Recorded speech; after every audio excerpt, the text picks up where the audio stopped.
Welcome back to Beauty Marks Podcast. My name is Elizabeth Savion, and on today's episode, I have Kahlea Nicole with me, and I am so excited because I actually met her a few years back and have been inspired by her in business, in just her faith and her journey. So let's just get right into it.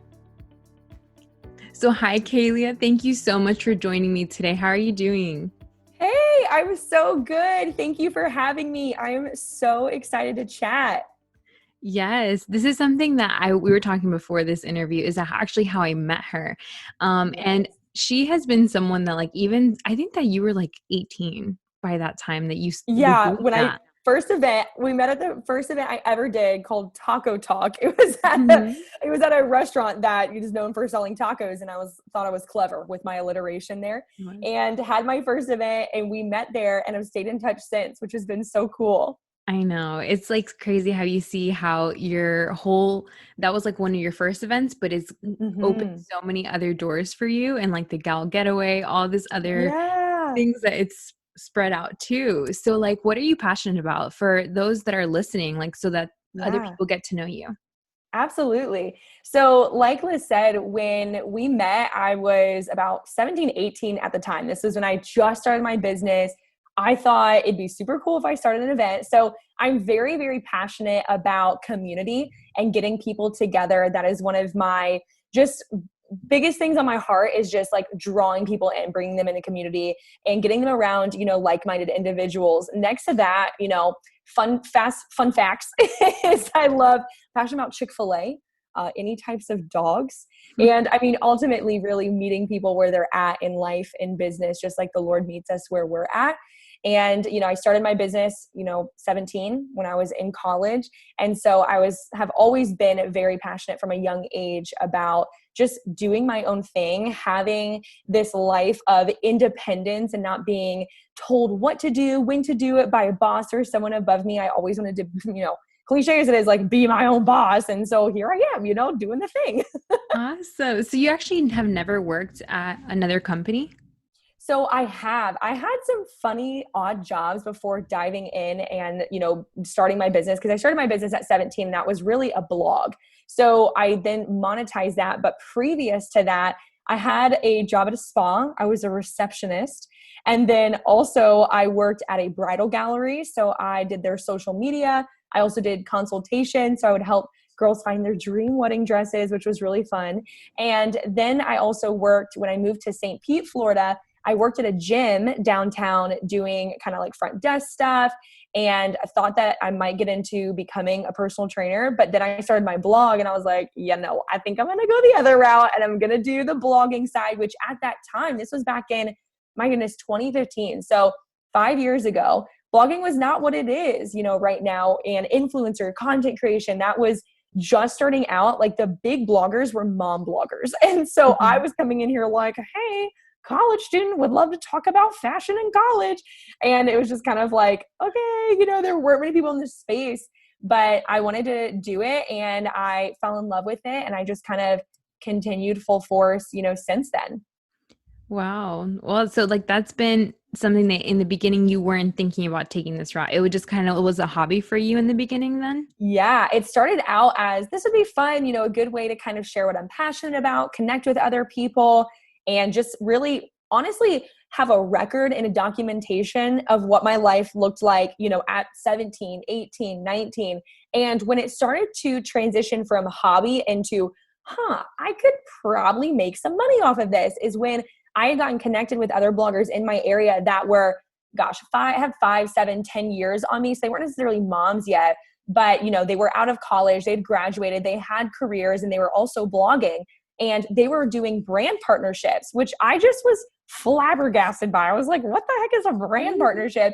And I started to ask them questions about it, and they weren't super open or willing to really share the ins and outs. And this is something I have since, that experience talked about so openly on my account and with my community, just because, man, it sucked.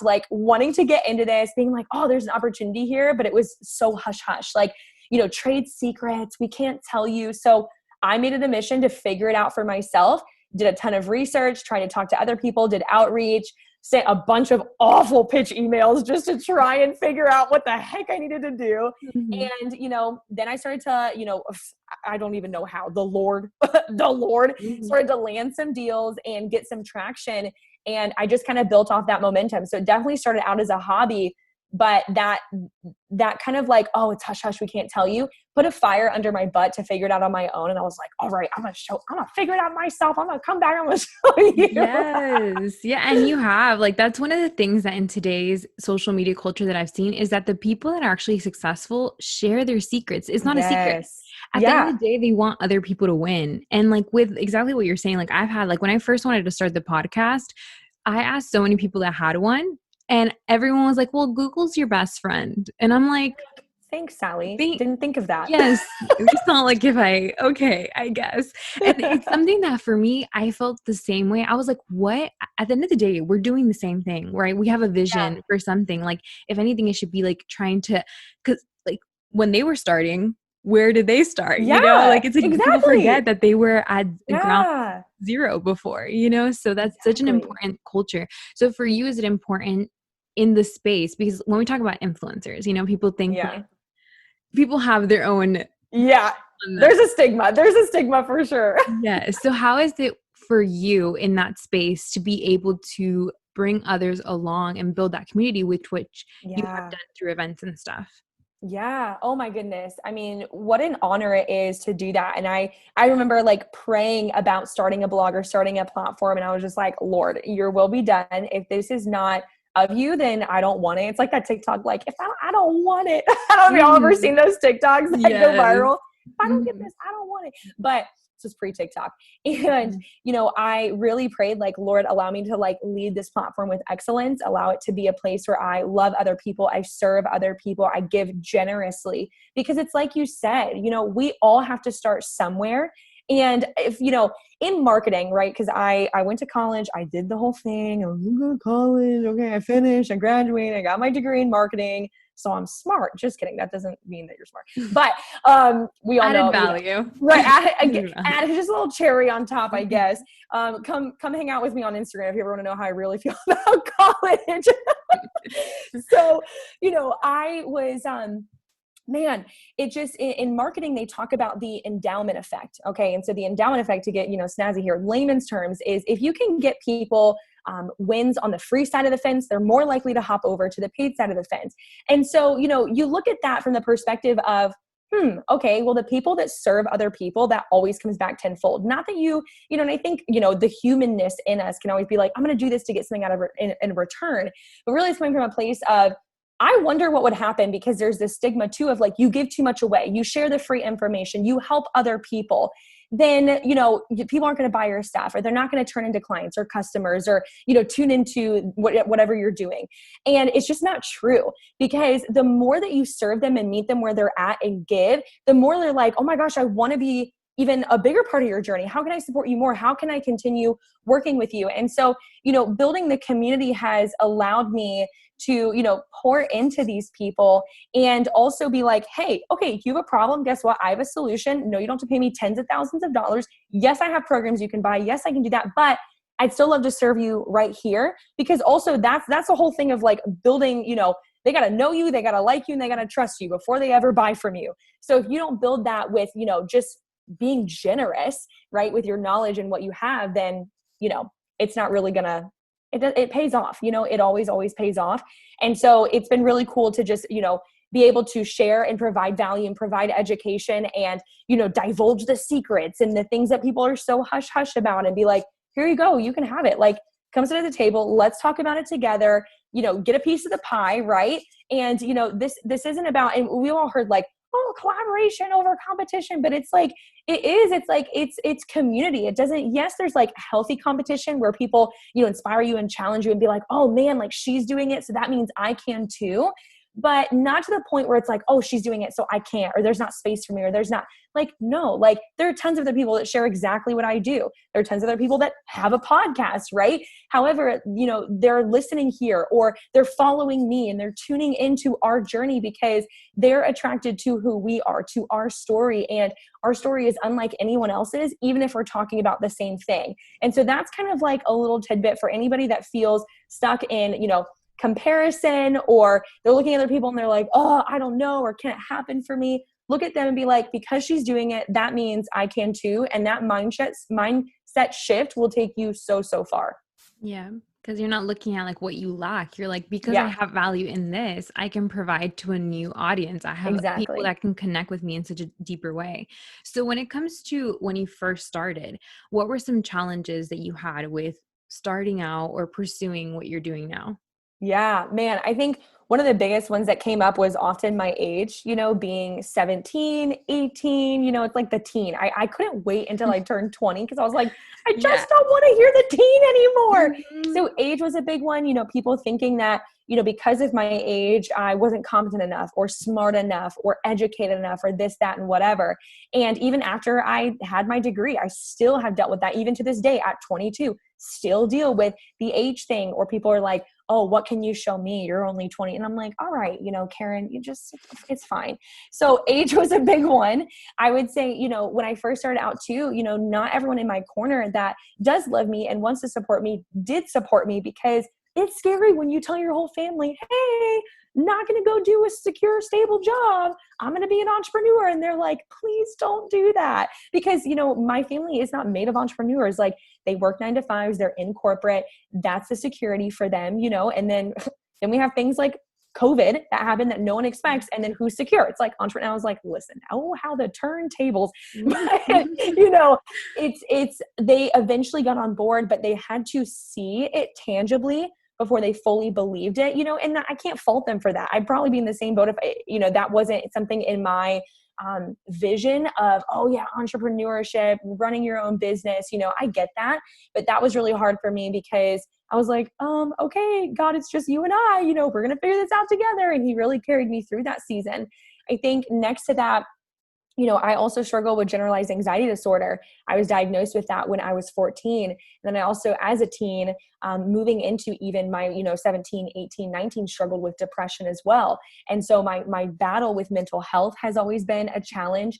And I'm so, grateful to have, friends and family, and of course the Lord, that, there's been a lot of healing that has taken place. And so it's not as bad as it used to be, but it's still something I struggle with. And I'm very, very open about, my journey with.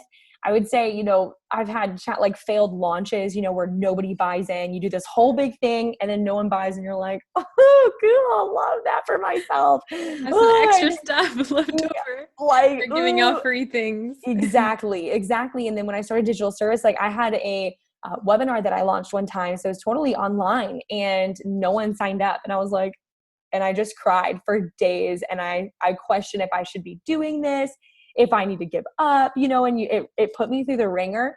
And not long after that is when I hired my first business coach. And that just completely changed the game for me, to be challenged and pushed by someone that was in a position I wanted to be in one day.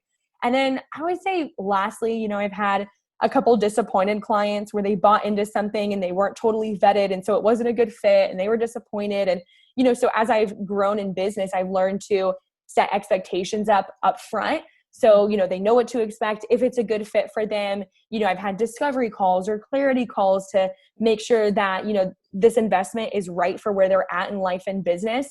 But, there's always going to be challenges. And I knew that going into it, that, if I wasn't willing to fail forward, then what's the point in continuing to go on? Because there's always going to be life that happens. There's personal things that happens. There's stuff in business.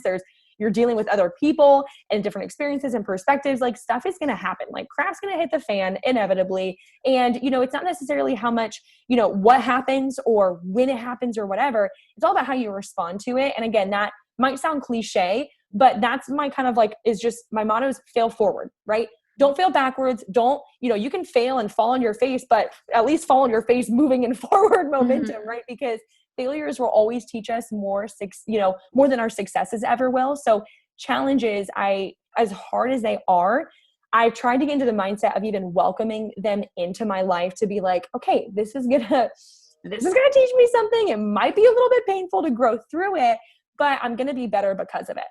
Yeah, so good. I feel like especially in entrepreneurship world, my parents have their own business, and that was something that they've always instilled in me is Mm, about like failures is actually what makes you in your business in your life. And I feel like yeah. we think that because we fail, we won't succeed, but it's Hmm. actually the opposite. That's like what will like pivot us, like take us to that level. I want Yeah. to go back to what you said about your mental health and how that's Yeah. played a part in your journey as a Hmm. business owner, your own kind of self-doubt, maybe your own struggles that you have. How has that Yeah. been and how have you dealt with that with the opposition or other things that have come up throughout your career? Yeah. So when it comes to mental health, I was very open about this at the end of last year was when I first kind of opened up about my testimony and how I'd spent, 5 days in a psych hospital, my struggle even back then with, suicidal ideation, depression, anxiety, all of that together, and how the Lord really just delivered me. And there's such redemption and that part of my story. Not to say that I don't still struggle with it, because I definitely do. And anxiety is a really big thing that I do struggle with. But, I've put myself back into counseling, which has been so, so helpful. I am pro therapy, pro counseling, all for it. Yes. It is not a crutch. It's not a weakness. I love it. It has been so healing for me. I've also, faced a lot of the fears that I had, right? Of, doing things that were challenging or outside of my comfort zone and, doing them in community, right? I'd bring a best friend along or I'd bring my boyfriend along, right? And face some of those things that really were almost like haunting me a little bit from childhood or, ex-boyfriends that were, whatever. And I've also, just been open about, the journey, right? Not just saying like, oh, I struggled with it, but I'm totally fine now. Everything is good, no, la, la, la. No, being super open and saying, hey, today was a really sucky day where I just was plagued by anxiety and I tried my best to get out of it. I prayed, I was in the word, I was, and there's a huge stigma in running an online business and dealing with mental health. But then add on top of that faith, add on top of that being a Christian, and they're like, oh, well, if you're a Christian struggling with, you're just not praying hard enough. You're just not pressing it. And that's not the case. Like there are people that actually have chemical imbalances that they can't help. God is a miraculous God. He's the great physician. Can he heal? Absolutely. But I also know that this is part of my story. And, the Lord told me even when I was 20 years old, and this was, so this was like 2 years ago when the Lord told me, I want you to start being more open about that. Right. And that took me 7-8 years to get to that point, right, of healing. And there's still healing going on. But the Lord really softened my heart to share about that to an extent that I was comfortable with. That wasn't like blasting my dirty laundry all over social media, but where it was able to encourage others and bring hope to others. And it's been really cool to see how God has used that part of my story to really breathe life into so many other people that I've never met in person, that randomly happened to come across my post, which I never believe was a coincidence, that I've had conversations with, so as awful as some of the things that I've walked through or that season of my life is, or how sucky it is to deal with GAD, I know that God still uses it, to really bring glory to himself, because there's been so much redemption in that story, but then also use it to connect me to other people that struggle with it and are Christians that feel alone. Because that was my biggest thing. The same thing when I started my business and I was like, I don't know where to start. How do I where do I go from here? How do I even begin? And with this is like, how do I heal? How do I run a business? I felt like I had to like put on this perfection highlight only. I don't want anyone to know that I deal with anxiety or have dealt with depression or suicidal ideation. I don't want anyone to know because they're going to think that I'm not competent enough for business. Right. And then that was developed from like, they're telling me I'm too young and I can't do this, so it's like all this giant ball of things, but really tackling one thing at a time and knowing that, you're not alone in whatever you're battling, that there are other people that are going through the same thing, had the same thoughts, had the same feelings, struggle with, similar issues, that it's not just a you thing. And when I started opening up about it, it was so healing for me to open up about it, to not let the enemy try and conceal it and make me feel so isolated, because that's one of the number one ways the enemy loves to attack us, is making us feel like we're alone. Yeah. Me being open and saying, hey, I don't know if there's anyone else. I'm sure there is, but like, I don't know. And the comments and the DMs and the messages that flooded in brought so much healing to be like, this is a safe place for me, you know. And that's something that I am so proud of with my community, is it's always felt a safe place for me to be open and honest and transparent, not to go viral, not to, you know, have all this clout or anything, but just to create a space where people feel welcomed and loved and accepted right where they're at in life, that there's always a seat for them at my community's table, you know? Mm-hmm. That's so important. And I really do commend you for being so vulnerable, like in this conversation, but also like on the platform, because that's one of the things that with you, that I do follow you on social media. And because of like how you said about the clout, people do things, but I Yeah. feel like I have been able to see through people's Yeah. and see Yeah. people's just saying like, oh, like this is what I'm going through, but like it's not a Mm-hmm. genuine transparency, you know. And I feel like that's one of the things that is so important. And it is true with what you said, that the enemy wants us to kind of keep what we're going through in like the dark, as Yeah. to be shame, to feel in Mm-hmm. shame, like we're the only ones that go through that, when Mm-hmm. actually when we bring it to light, as much Yeah. as we feel comfortable to it, we can actually bring freedom to someone else, you know. And so that's such a healing process for that. Yeah. And being able to open up about your faith, you actually might be the other light that someone needs to see, you know, for that. Yeah. So like Absolutely. in your business, how has it been with you talking about your faith and Yeah. putting that together, like as space Yeah. people that maybe come up to you and are like, Mm-hmm. well, honestly, I'm not a believer, but like, can I Yeah. still be here? Yeah, man. So I love this question because I had that nervous laugh because I was like, yeah, it's been a journey because, you know, I have been, you know, I dedicated my life to the Lord. You know, I got saved when I was like 7 or something like that because, you know, hell sounded scary and I didn't want to go there. Right. But I didn't know what it meant. And then after I went through everything, the psych hospital, and I moved from Ohio to Florida, I rededicated my life to the Lord at 14.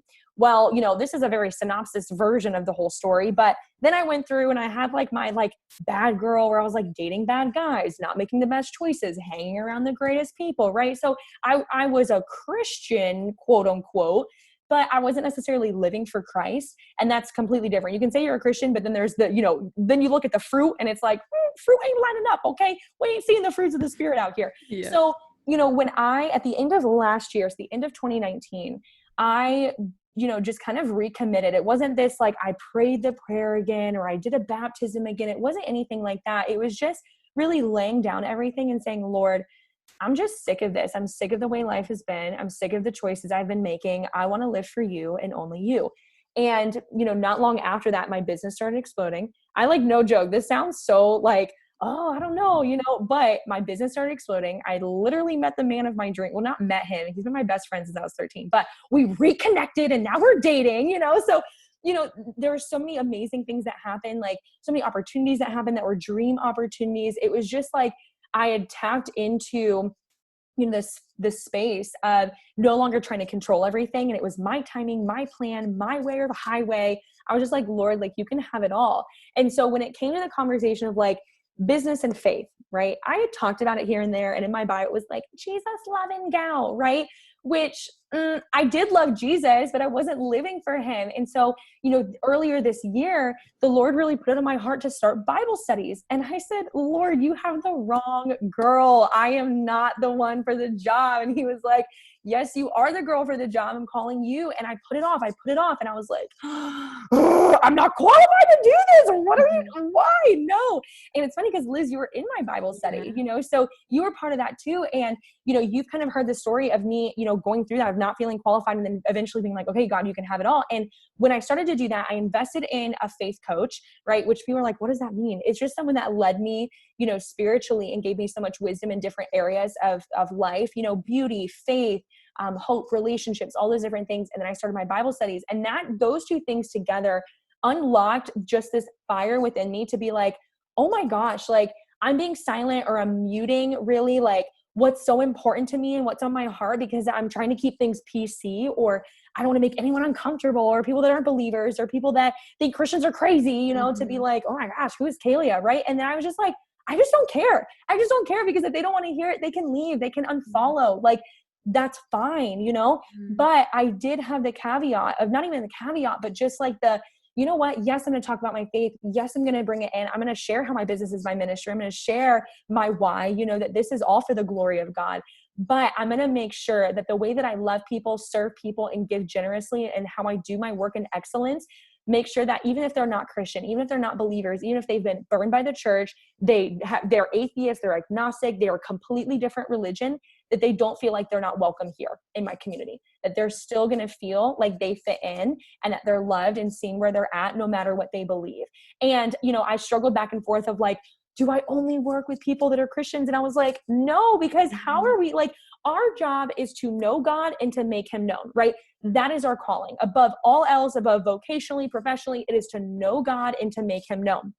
So if I only ever have Christian clients, how am I making him known? I'm only talking about him to people that already know him, which is great. Not that their relationship can't go deeper, but if we're called to, you know, share the gospel, but we only ever surround ourselves with people that look, think, talk, act like us and believe the same thing, number one, we never challenge ourselves. And number two, we never invite in the opportunity to share who God is to someone that may not know him, or may not know him because they were burned by someone that really had the wrong idea of Christianity, right? Or, you know, wasn't all loving and, you know, gracious or patient, you know, it didn't really, you know, exemplify the fruits of the Spirit.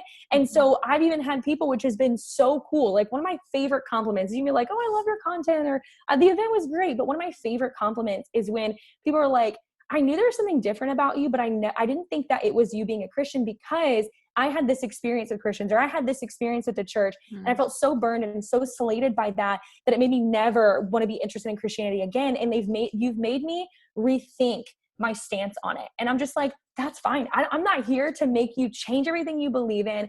I just want to make you think. If I can make you think, then I know I've planted a seed and I've done my job. I'll continue to water that seed with my content, but it's not my job to make you believe in something. I just want to get you to think, right? And so how do I do that? It's by just loving people. It's really that simple. Like, literally, Bob Goff has 2 books on it. Okay. Love Amazing. Does, Everybody Always, such good books. Like, you want to just start there if you're trying to figure out how to love people better. But it's not like, he says in his book, Everybody Always, he's like, people don't need more information. They need more examples. So I just want to be an example. Like, I want people to see me, see my content, see my work, you know, see my relationships, and see Jesus, right? I don't need, like, I just want them to see what I'm doing and like catch a glimpse of heaven and be like, that's interesting to me. Like, I'm intrigued by that. What is it? And I sometimes don't tell people off right away, like, hey, I'm the crazy Christian girl. You know, like, I don't go around, you know, like, and I don't go around telling like, you must believe and you do, you know, the people that like at my college would stand on the corner saying, you're going to do this or you're going to hell, you know, like,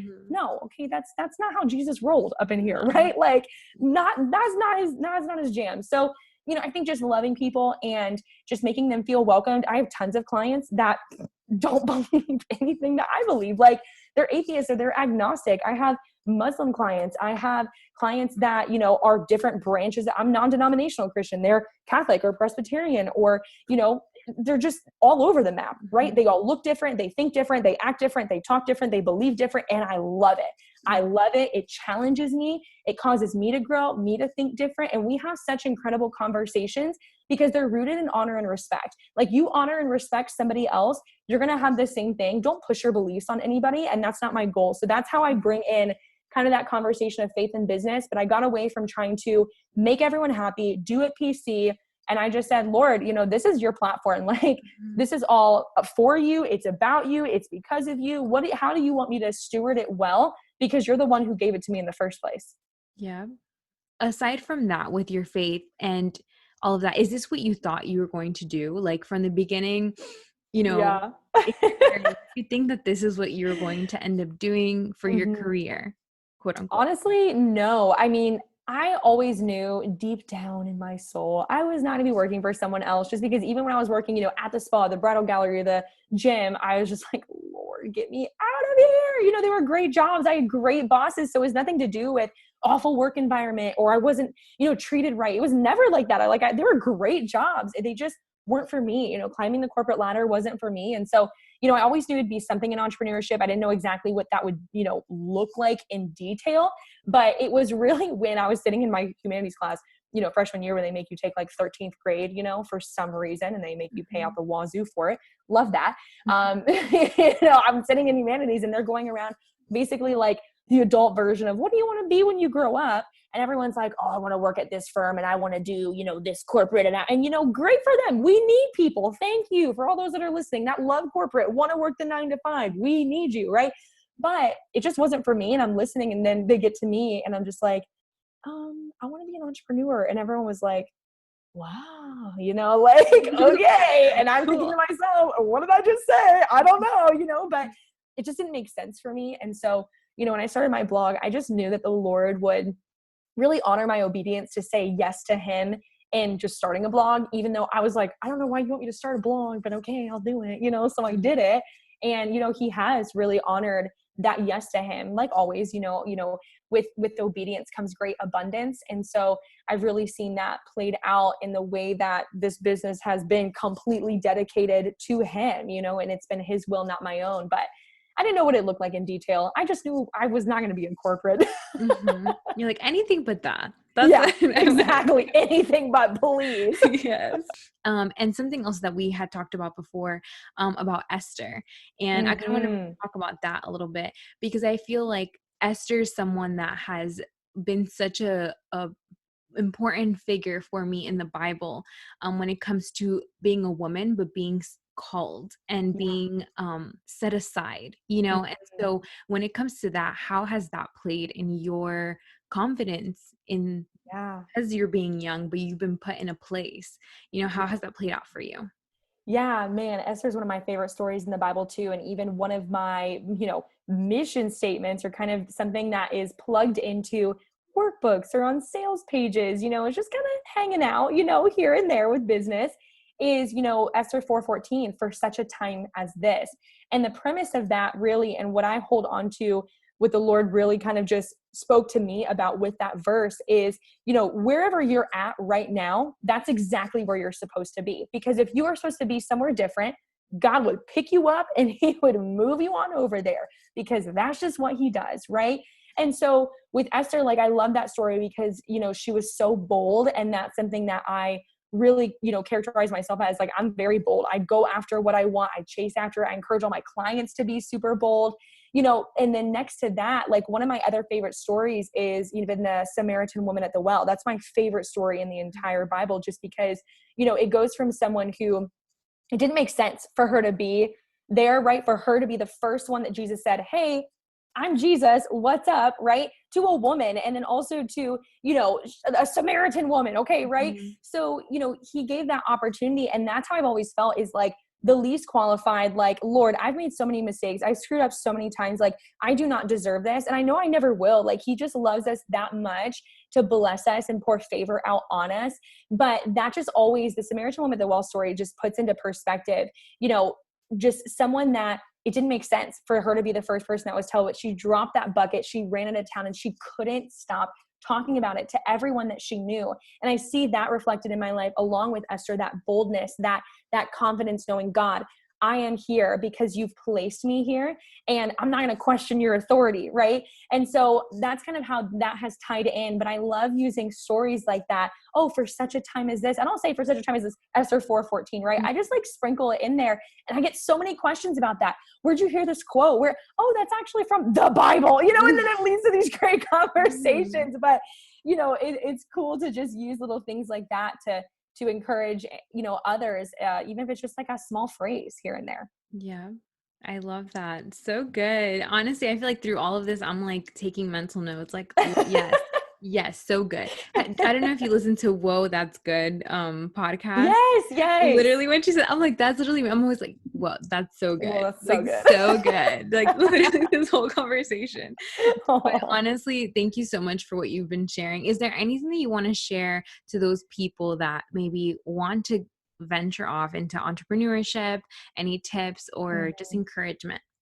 Yeah, man. Well, first and foremost, you know, cliche, pray. pray about it, right? Really bring it to the Lord. I remember I'm all about putting a fleece before the Lord. And so I was like, Lord, I need a confirmation that this is what I'm supposed to do. And then my roommate at the time offered to build me a website for free. Then my best friend offered to be my photographer. And I was just like, okay, Lord, but then I asked for a third sign because I'm a threes kind of girl, but I was asking for those confirmations. But pray, bring it to the Lord and say, Lord, can you just give me like just this supernatural peace that passes all understanding, that this is the direction I'm supposed to go in. But there's another verse in Isaiah that says, whether you go to the right or you go to the left, there will be a voice behind you saying, go this way, walk this way, this is the right way that you're supposed to be going. And so that was kind of my prayer at the beginning of like, Lord, right or left, and either way, just give me peace that if I choose the wrong one, that you're still going to be there. And he always does, whether he's like, hey, go left and you go right, he brings you back on the path. But anyway, tangent to say, pray. Okay. Second thing I would say is let the peace that passes all understanding guide you.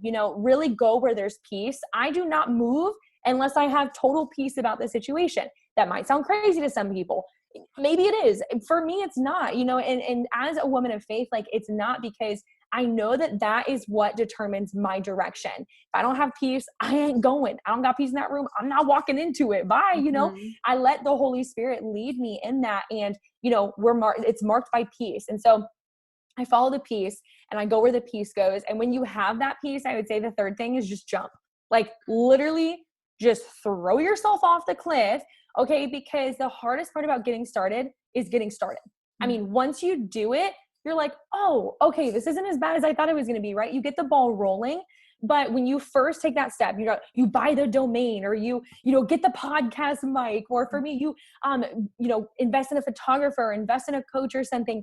It's that scary, like, oh, I don't know how this is going to work out, but it always does. It always pans out. But you have to have faith in Christ and also enough faith in yourself to make that leap, right? Know that you are equipped for everything that you are called to fulfill, because the Lord is equipping you with all of that, right? You're not lacking in anything, and anything you are lacking in, he will open up the doors, provide the resources, or make way for the opportunity or the people that you need to meet in order to fulfill whatever else you need to be successful in that calling. And so I'd say pray, let the peace that passes all understanding guide you. And then when you have that peace, just jump. Just do it. It's never going to be the right time. Just do it. No, everything's always scary. Everything's always scary to start. And then after you're like, wow, I should have started a long time ago. Literally, you're like, dang, I should have started this blog when I was 13. Nowadays, you see people, you're like, what was I doing at that age? Yeah, nowadays. For real. No, but honestly, I really enjoyed this conversation. Thank you so much for being honest, for sharing those tips. And I'm pretty sure that you have encouraged or inspired someone today. Where can they find you if they want to get to know more about you, the face behind the voice? Where can Yes. Well, thank you so much again, Liz, for having me. It's just such an honor to be able to speak to all of you that are listening right now. But yeah, you can find me over on Instagram at Kahlea Nicole with 2 E's at the end, because 13-year-old me stole the one with only 1 E and I can't get it back. Or you can, go to my website, KahleaNicole.com. I also have a Facebook group community, and, just come hang with me. Feel free to send me a DM. I'd love to get to know you and hear more of your story too. Yes. Thank you so much, Kahlea. And stay tuned, guys, and make sure to follow her, because she's honestly the real deal. I have to say that. Like, I know I have been in her book studies and just have been really encouraged and inspired by her. So make sure to follow. If this episode encouraged you, inspired you, or motivated you this week, I really hope that you can share it with a friend, share it on social media, let other people know, and be encouraged. I really appreciate all your support, guys, and just stay tuned for next week's episode. I hope you guys all have a great week.